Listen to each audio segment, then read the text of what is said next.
Hello, and a warm welcome to Speak Your Mind. I'm Louise Kaunisela, your host.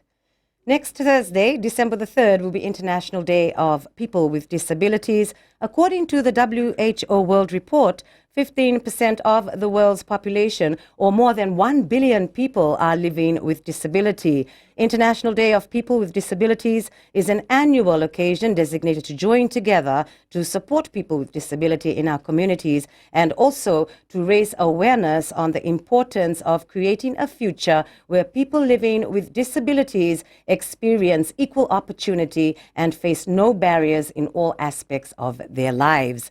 Now, my guest in the studio, I have from the National Council for Persons with Disability, Nafi Mbai, and I also have from the Fiji Disabled People's Federation, Leslie Tikotikoca.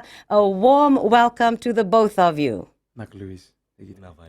Now, okay. Now, we will start off with you maybe just telling us a little bit about your organization, briefly.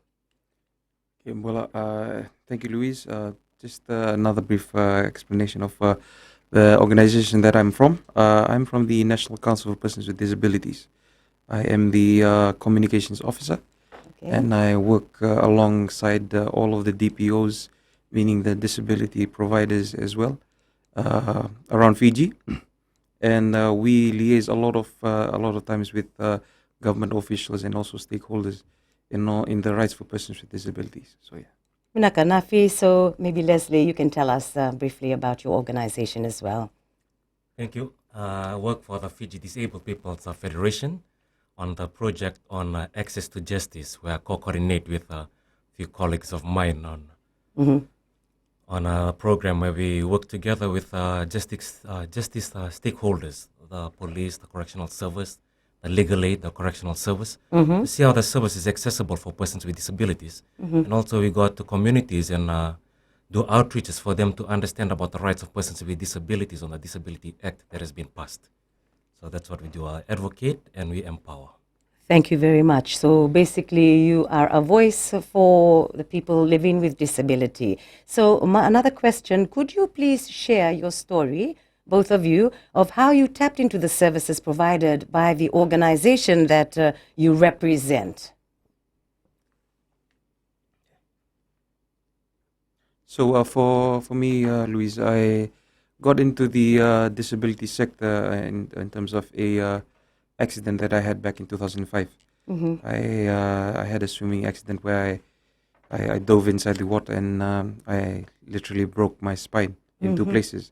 So I was introduced to the disability sector through that, and I'm really fortunate enough to be a part of the disability sector because of the services that have been given and also been provided for persons with disability. 2 years now that I've been in, I have seen changes as well in the services that have been provided through mobility service providers and also for the rights for persons with disability, as further alluded by Leslie. And we also work well with all of the DPOs that are up in Brown Street, not only with the DPOs, but also with the special schools that are around Fiji. Altogether, there's roughly around about 30 plus organizations that are disability specific around Fiji. That is including the service providers, the NGOs, and also the special schools. So that is where my organization comes in, the National Council for Persons with Disabilities. So yeah. Thank you so much, Nafi. And our friend Leslie, you could also share your story of how you tapped into the services provided by your organization, the one that you represent. Thank you. For me, just like my colleague, I acquired also my disability where I got into an accident where my below right knee amputee. So in getting to the organization, I really did not know the organization existed due to the information and how to go to the organization. I was pushed through my family because they told me about an organization about disability, which I was very fortunate going into understanding about the Fiji Disabled People's Federation and the work they do. And what we do is to go out and assist a lot of members, because most of our members out in the communities don't know about services that are inclusive or their rights. So in a way, it was very empowering for me when I acquired a disability. It's quite hard to accept. But when I see other my brothers and sisters with the other different types of disabilities being vocal, being independent, that really give me a passion to go out to communities and enlighten other brothers and sisters to speak up of their needs and let people know that we need equal accessibilities and treatment in the communities. Okay, so what is that you would like the public to know concerning a person with disability? I think the only thing that I would say, Louise, is for persons with disabilities, there's no limitations. In Fiji, we've actually seen firsthand the qualities and also the talent that is with persons with disabilities. The notion that persons with disabilities need to stay at home and do nothing is the thing of the past. Persons with disabilities have a voice, and that voice has been resulted in the act that is in Parliament for the 2018 Act for persons with disabilities. We have the rights, and also to let persons with disabilities know that are out there, not in just in the Suva area, but also around the nation, that there is a place where we can actually come and look in terms of employment, in terms of schooling. There's actually support systems that are already in place, even though we've been going out to the grassroots level to check with persons with disability out there. But we're just trying to let persons with disability out there know that the support system is there, and if they just would reach out and let us know where you are and what we can do in order to make life more easier to live and also more accessible for persons with disabilities. Nafi, I mean, it can't be easy because, I mean, like you have mentioned how you got into accidents, because disability is not confined to any specific, it can be anyone, like both of you who, have your reasons of why you're like this today. But it must be quite difficult. But we'll come back with more on Speak Your Mind, Gold FM, only the classic hits.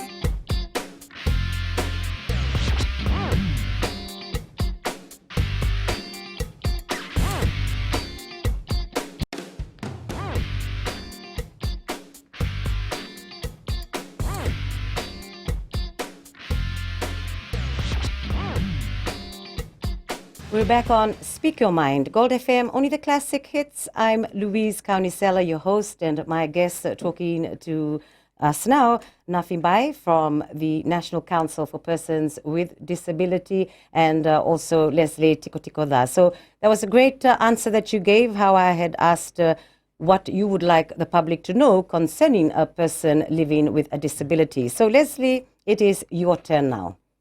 The message to the public is, first of all, is don't assume when coming to a person with disabilities, and understand understand about the interactions of coming towards a first contact towards a person with disability. In talking to a person who's a wheelchair user, it's good to kneel down and have an eye level where you can that you show the same respect.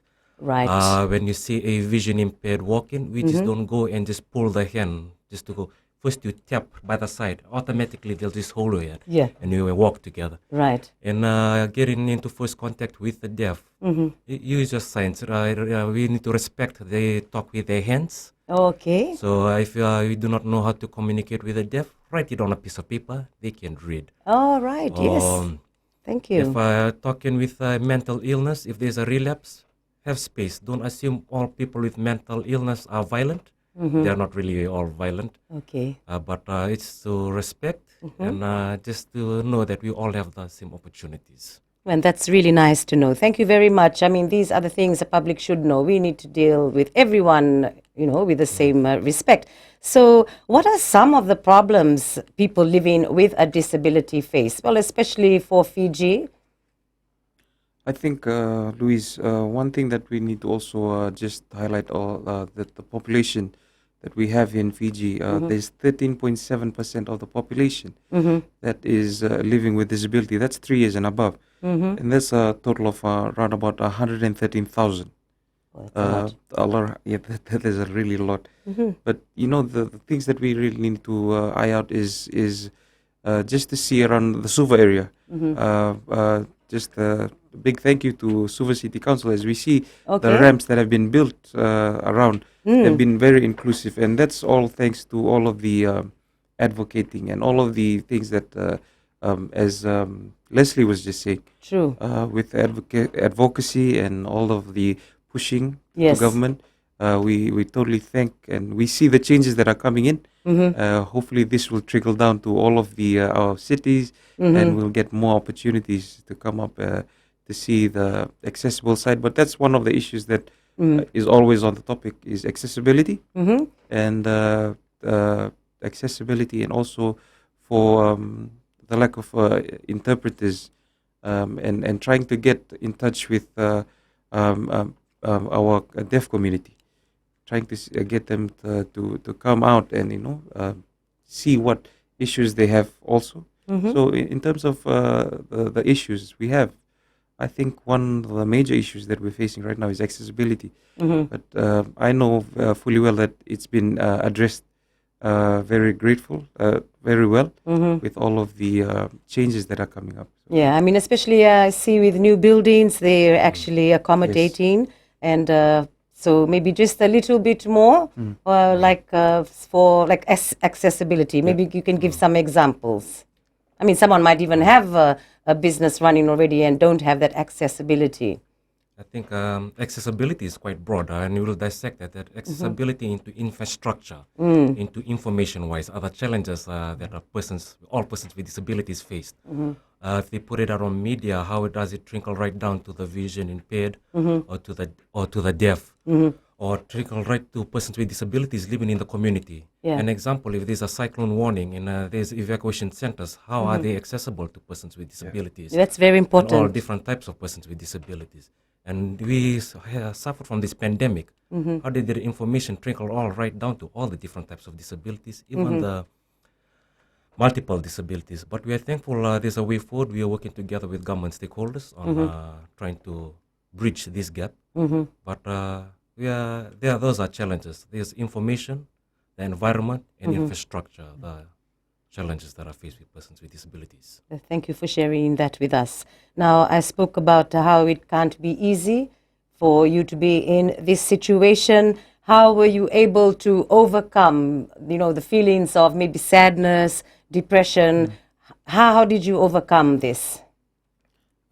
Personally, for me, Louise, one thing that really pushed me was actually two things. Was the support system that I had when I had the accident, and also the faith. I'm a big time believer, and I think there's two things that really pushed me was to see the support system that was in my family, and also the support system that I saw at the disability sector.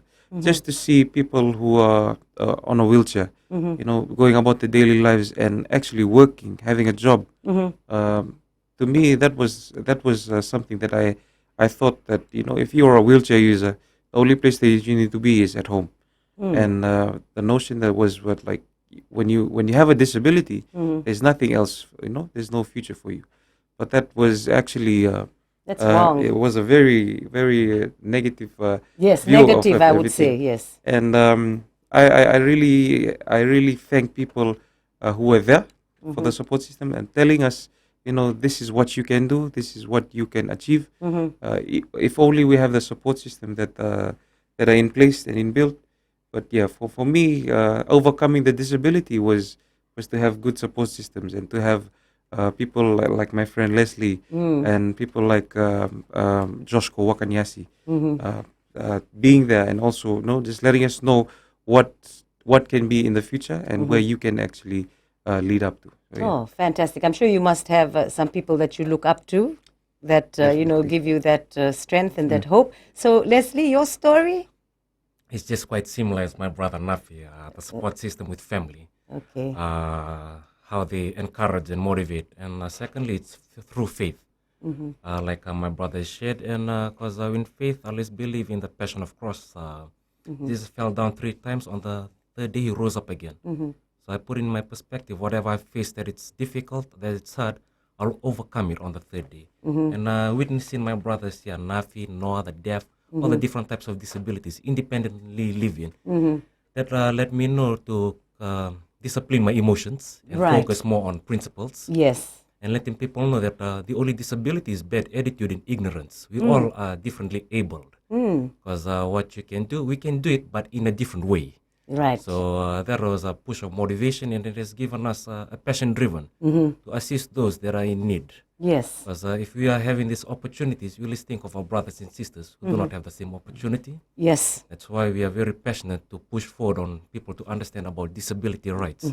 And also for our listeners on disability to understand those rights that comes with responsibilities. Okay, well, that's really good. Thank you so much. Really nice to hear about that. Now, like you said, I mean, you're fortunate enough to have joined an organization, so you can use your voice to help people, living in remote areas. How can people living here or outside Suva access your services?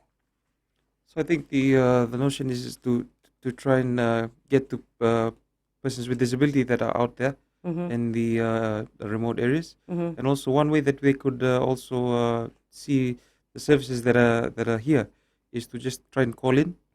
We can call in through Fiji Disabled People's Federation, also the council, and the number for the FDPF is 331-203, and also for 3319-045.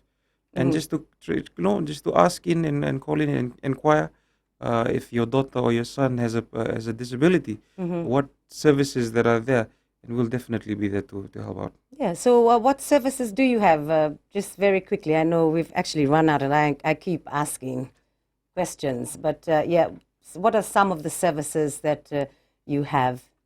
For the services for Fiji Disabled, there's affiliates together with a spinal injury association, where they assist on wheelchairs, crutches, diapers, commode. For the United Blind People's Association, they assist their members with a white cane, and they provide our members on social web benefit. If they are in need of schools, we write letters of recommendations to support. Also with the deaf and those with psychosocial disability. And there's capacity building workshops for them to understand about the roles and the rights of persons with disabilities, and educate the people in the communities of how to work together and interact with persons with disabilities. Because I suppose you need to keep yourself occupied, so you won't be left thinking, negatively or something like that, once you keep yourself occupied. And I'm really proud of you too, being the voice of people living with disability. We'll have to finish off now. Our segment, and we're going to be bringing in, of course, Nordin from the Fiji Association of the Deaf. But just one last strong message on behalf of persons living with disability, just short from you two. Just to every person with disability living out there in Fiji, if I could say one thing is to believe, and then that everything is achievable if you put your mind into it. Thank you. That's lovely. You? Leslie? Like I mentioned, my brother he said a message to persons with disabilities. This is to the public. Do not judge us of our disability, because we are differently abled. Like I mentioned, we are all differently abled. The only disability is bad attitude and ignorance. Excellent. I mean, goodness me, you could do anything. There's computers now, there's so many jobs, and that's another thing to address for people to employ more people living with disability, because you are absolutely able. But thank you very much on Speak Your Mind, and I really do thank you for sharing with us. Nafi Bai, and he's from the National Council for Persons with Disabilities, and also Leslie Tikotikoca from the Fiji Disabled People's Federation. Vinaka Vakalevu.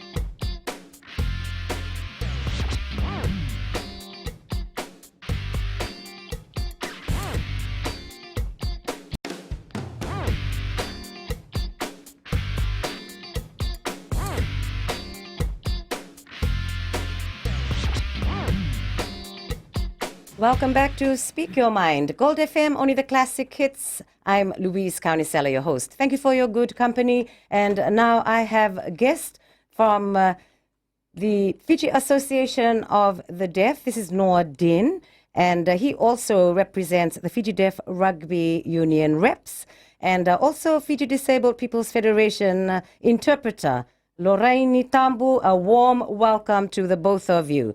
So, Noordin, my question is, could you please share your story of how you tapped into the services provided by the organization that you represent, and also some story that you can tell us about you playing rugby?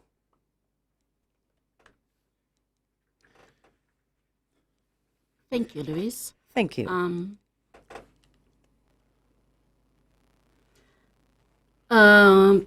I'm from the Fiji Association of the Deaf, as you have mentioned, a subcommittee, and I'm a chairperson of the Fiji Deaf Rugby Union.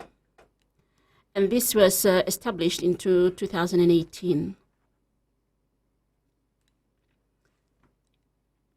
In 2018, we did attend an event that was held in Sydney, the World Deaf Rugby event.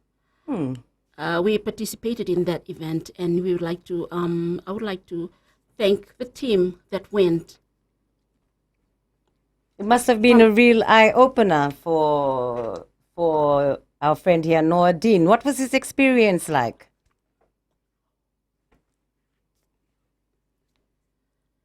My experience in going to that event was so overwhelming, because for me, actually, I love volleyball and I play volleyball.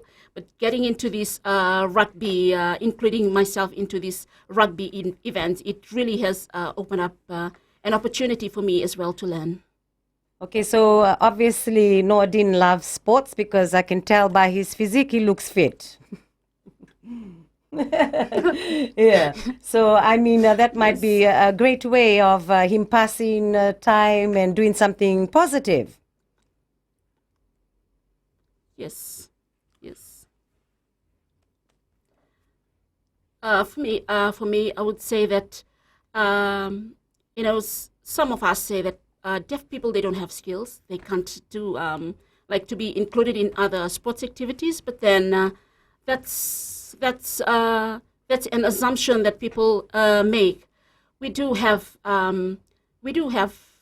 people that are skilled enough to participate in different type of sports. And even for employment, I'm sure. Oh yes, yes. Yes? Yeah.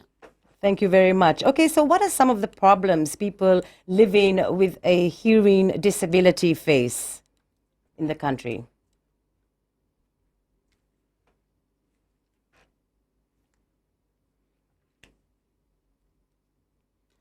For us is a barrier for us is communication, because through communication it would be difficult for us to access other services. So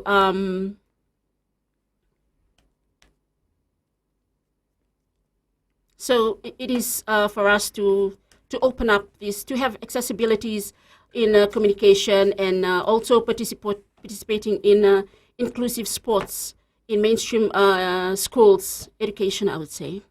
Okay, so for your association of the deaf, do you have many members, and how can people get in touch with you and be able to be a part of your association?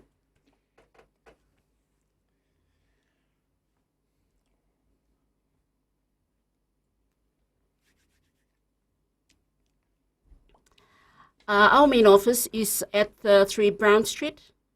That's where we can provide services for our deaf members. Okay, Thank and just, sorry, am I interrupting? Go carry on, Lorraine. Okay, that's Yeah, fine. yes. Okay, just a question on what is it that Noordin would like the public to know concerning a person living with a hearing disability?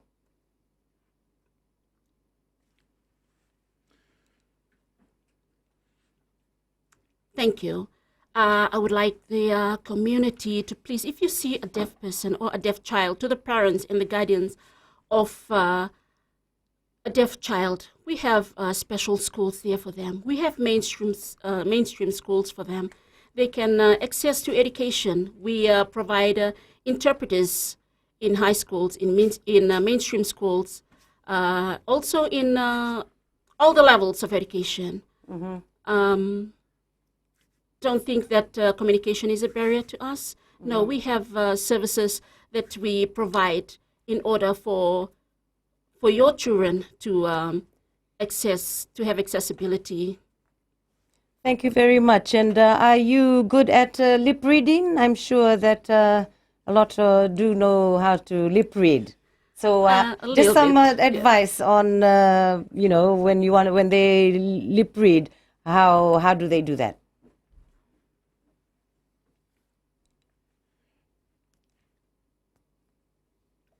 For those who do lip read, if you talk to them, talk slowly for them to actually see your mouth moving. Oh, Yeah. okay. Because Yeah. you can see the formation of the Yes, words. exactly. Because I'm pretty hopeless. I know that sometimes when someone passes my studio window, they're talking to me and I'm like, what? I can't get them. But that's actually a skill. Do many people in Fiji who are living with a hearing disability know how to lip read? Some, I would say only some. But most of us, we depend on sign languages. Okay, sign language, yeah. So would you suggest that people try to learn at least the basic of sign language? Yes, please. Yes, and we do provide sign language classes every year from basic to advanced class. And this is 6 months for basic class, 6 months for intermediate, and 6 months for advanced class. And from there, we can actually go up to do interpreting course.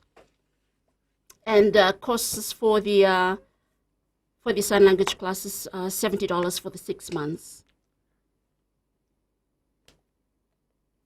And $90 for the advanced class. Vinaka, no? Okay. And also we do professional development for Okay. interpreters. Thank Okay, so just one last question. Do we have many people living with a hearing disability in the country? Like maybe around how many people?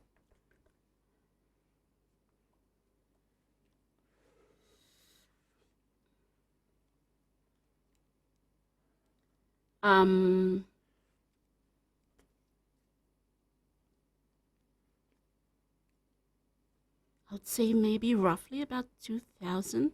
Okay, well, that But would be the not known really ones. sure, Eh? yeah. The known ones. I So- know for some probably, have not been reported.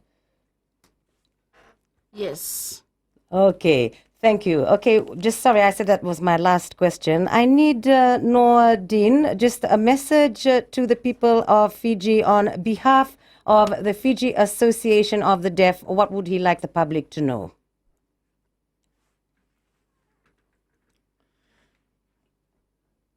Thank you. To our community out there, please involve our deaf friends, deaf family members. They have skills they can actually show to us, but because we are leaving them behind, it's hard for them to show the skills that they have. So to the parents, to the guardians, to the viewers, many a times we tend to violate our children because they don't really understand what we are saying. But this is not really the way that we really wanted to move up.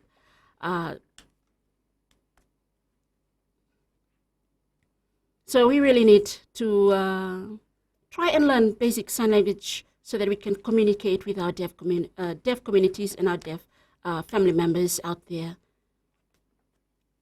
Thank you. Thank you very much. It's been great having Nordin from the Fiji Association of the Deaf and also Fiji Deaf Rugby Union reps. Vinaka Vakalevu Nordin. Naka. Thank you for your great message. And we'll be back again on Speak Your Mind, Gold FM, only the classic hits with our next lot of guests.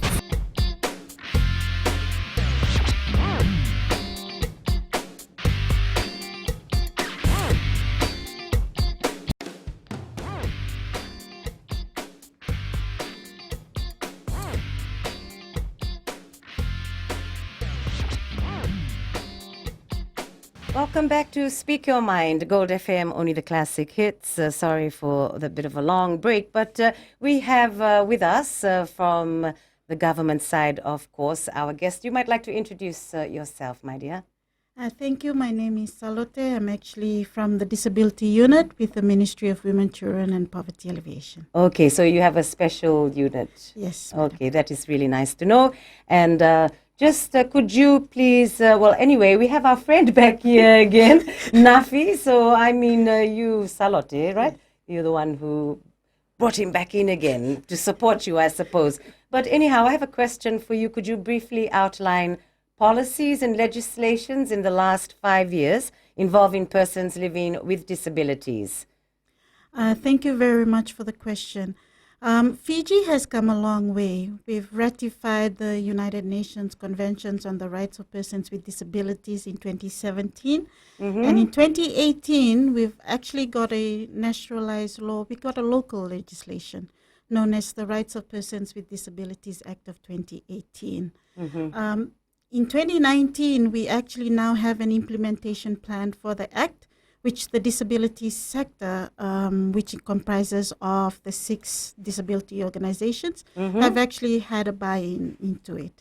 So the whole disability services in Fiji, we are actually guided now by a 5-year implementation plan. Okay, so that sounds good, doesn't it, Nafi? What does it mean? I mean, what does the ratification of treaties, conventions, and protocols mean for Fiji's disability sector? I think, Louise, the whole thing with the legislation and the rights of persons with disabilities, it's just to say that, you know what, persons with disabilities have a voice now. And they also have a legal document that would also, that they can use in order to push for services, to also push for employment and everything that, as was further alluded by Leslie, for rights of persons with disabilities. You know, before we couldn't have a say, but now with all of the legislation that has been passed by Parliament, by the government, we have a seat in places where we have a voice in order to change legislation, to also see persons with disabilities have a seat in places where we didn't see before. And I think that's one thing that we're very thankful of. It's come a long time where we had to see this happen, but I'm really grateful that I'm at a place now where we have things that are in place and it's moving forward for persons with disabilities. Yes, compared to the past, at least now you have a voice and you have rights. I mean, of course, we were all born with rights. There's no differentiation there, right there and then. Okay, so how has COVID-19 impacted the state's role in reaching out to people with disabilities? Can we say that things will go back to normal after COVID?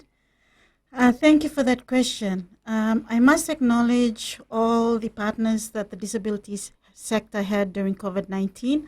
I was listening to Leslie and Nafi's broadcast. In order to get the information to our sector, we actually worked with Ministry of Health by providing sign language interpreters.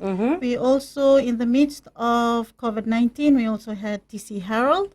So I guess our space was made available by partners that were willing, new partners into the game. So yes, with all the legislations and the policies we have, COVID-19 has impacted us. It still has an impact. In terms of recovery, we will have a longer term to recover. But we are always thankful that we have strong partners like DFAT, New Zealand Aid, British High Commission, government, who's always coming to ask us, is there anything else does the disability sector need? Okay, so this has to be our last question, unfortunately. So do we have a disability inclusion strategy action plan? The answer is yes. We do have a 5-year implementation plan, which is actually an inclusion plan, which is built on the Act of 2018. Nafi, do you want to add? I think he's shared a lot, but moving forward, maybe just quickly, what do you envision Fiji to look like in the next 3 years, Nafi, for our people living with disabilities? One word to just answer your questions is inclusiveness. Okay. to further include everything that you pass, whether it be legislation or policy, to have disability specifics, and also to see that that we are actually in the seat where policies have been made.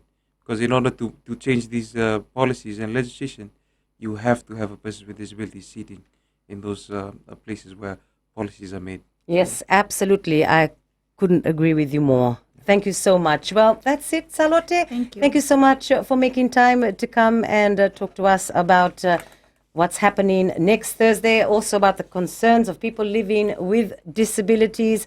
And remember, next Thursday, you have any celebrations in plan? Coming up. Yes, it's going to be International Day of People with Disabilities next Thursday. Very quickly, what are we going to be doing? Plans are being made. We'll be further letting people know of what we're going to be having. Okay.